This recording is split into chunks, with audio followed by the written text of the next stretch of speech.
Good morning students. In this video we are going to discuss about dairy farming. What is dairy farming?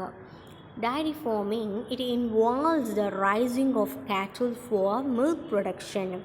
Dairying it involves the proper maintenance of cattle along with the collection and processing of milk and its product, and it is very useful for human. Dairying is the production and marketing of milk and its products. Here first one is a cattle breed. The Indian cattle include cows and buffaloes. They are domesticated for milk, meat, leather and transportation. It belongs to two different species. First one is Bos indica. It is a Indian cow and bulls. Second one is the Bos bubalis. It is a buffaloes. These cattle animals are reared for milk and farm labor.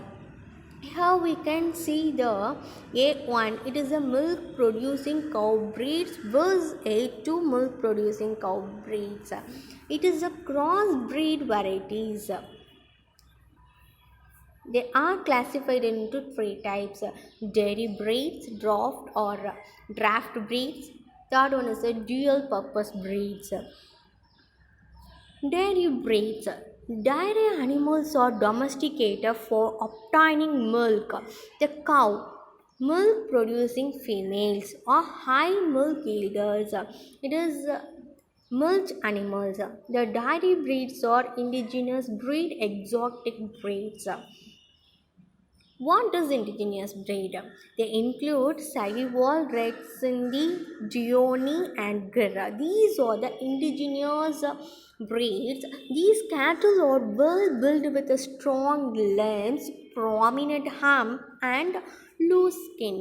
Milk production depends on a duration of lactation period, that is the period of a milk production after the birth of the calf.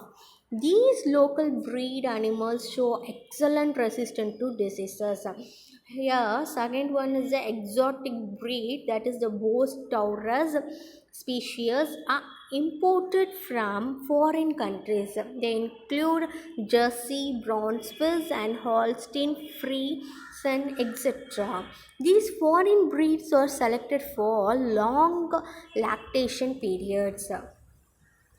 Second one is a draft breeds. They are used for agricultural work such as tilling, irrigation, and cutting. These include the Kangeam breed, Malvi, Siri, and Halikot breeds. Bullocks are good draft animals while the cows are poor milk yielders. Third one is a dual purpose breed. The cow of these breeds provide milk and the bulls are useful for farm work. In India, these breeds are favored by farmers. They include the Haryana, Ongol, Kangrij and Tharparkar.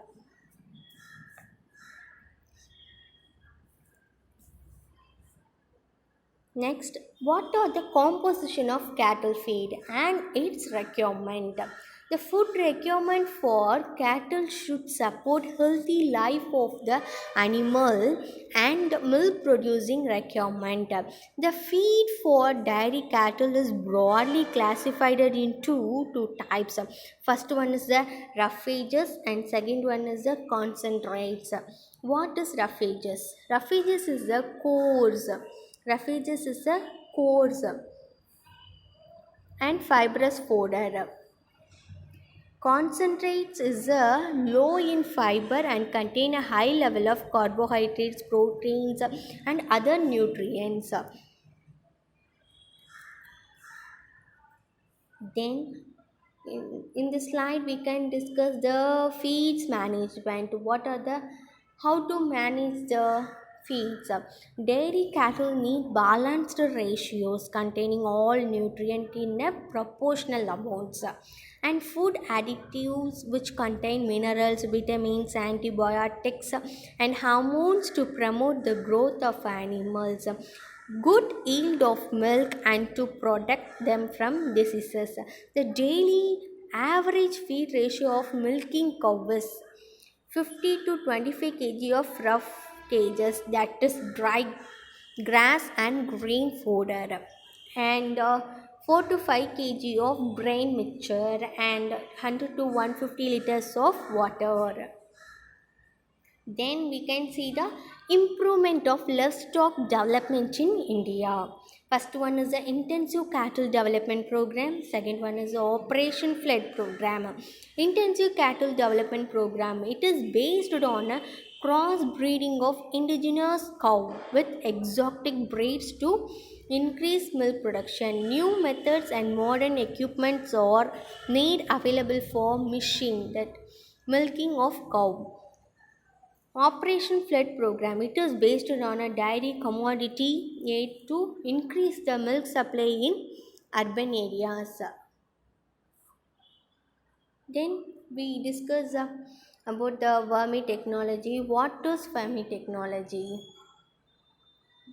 It is a earthworm.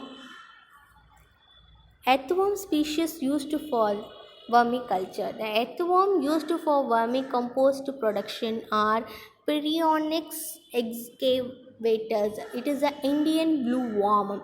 Exenia fetida is a red worm. Eudolerus eugenia is an African night crawler. Vermicomposting. What is vermicomposting? It is an important component of organic farming which can convert bio waste into nutrient rich organic manure by using earthworms. It feeds on organic waste and excretes it in digested form known as casting. The compost is generally called vermicompost. Vermicompost, it is the excreta, that is the worm casting, which is a fine granular organic matter formed by the decomposition of organic material by the earthworm. It is an ideal fertilizer and it is also a good fertilizer for the soil, and also it improves the plant growth. Vermicomposting material. What are the materials need for vermicomposting? First one is the biologically degradable organic waste, such as the potentially organic resources for vermicomposting. They are, first one is the agricultural waste. What are the agricultural waste? That is the crop residue, vegetable waste, sugarcane trash. Second one is the crop residue. It is like a rice straw, tea waste, cereal, pulses residues, rice husk, tobacco waste, coir waste, etc. Leaf litter, then fruit and vegetable waste, animal waste like cattle dung, poultry droppings, pig slurry, hot and ship droppings, and last one is biogas slurry. It is a figure of a vermicomposting. It is a brick for support. It is a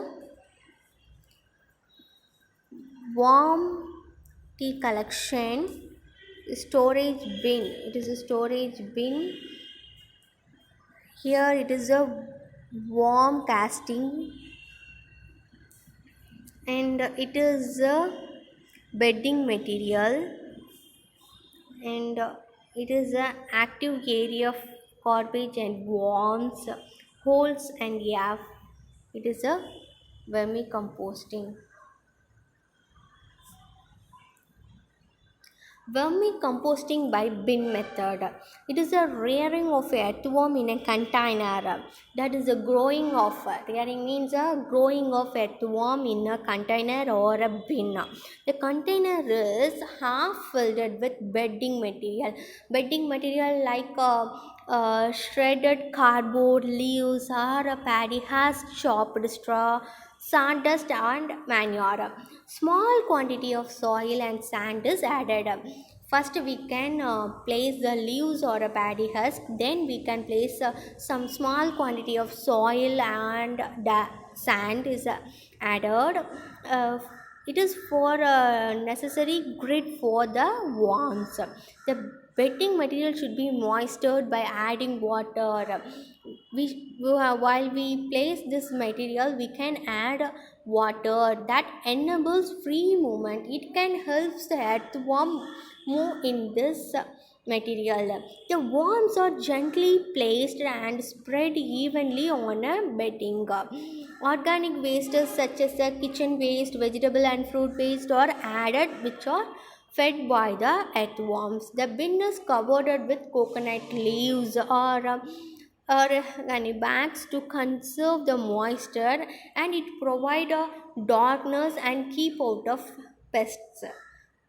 After a period of 60 days, the waste are completely transformed, that is, the kitchen waste are completely transformed it into a nutrient rich materials. Manures are extracted by earthworms known as a worm casting. These casting are harvested and used as a organic manure. Then we can see what are the advantages of vermicompost. Vermicompost is a dark brown in color and similar to farmyard manure in color and appearance. It is a rich source of nutrients essential for plant growth, and it makes the soil more fertile, and it improves the water holding capacity and helps to prevent a soil erosion. That it contains a valuable vitamins, enzymes and growth regulator substance for increasing growth, vigor and yield of plants. Fourth, it enhances the decomposition of organic matter in soil. And fifth, vermicompost is free from pathogens and toxic elements. It is rich and beneficial for microflora. Then we can see apiculture. What is apiculture? Apiculture is a rearing of honeybee. What are the types of apiculture? There are three types of individuals in a honeybee colony, namely the queen bee, second one is the drones, and third one is the worker bee. Queen bee. The queen is the largest member and it is a fertile female. They are formed from fertile eggs. The queen is responsible for only for laying eggs in a colony. Drones. It is a fertile males. They develop from it. The drone can be developed from unfertilized eggs. They are larger than the workers and smaller than the queens. Its main functions of drone is to fertilize the eggs produced by the queen. Worker bee, it is a sterile female bees and are the smallest members. Its function is to collect honey, look after the young ones, clean the comb, defend the hive, and maintain the temperature of beehive. It is a drone bee. It is a male, fertile male bee, and is a queen bee. It is a fertile female bee, and it is a sterile female bee.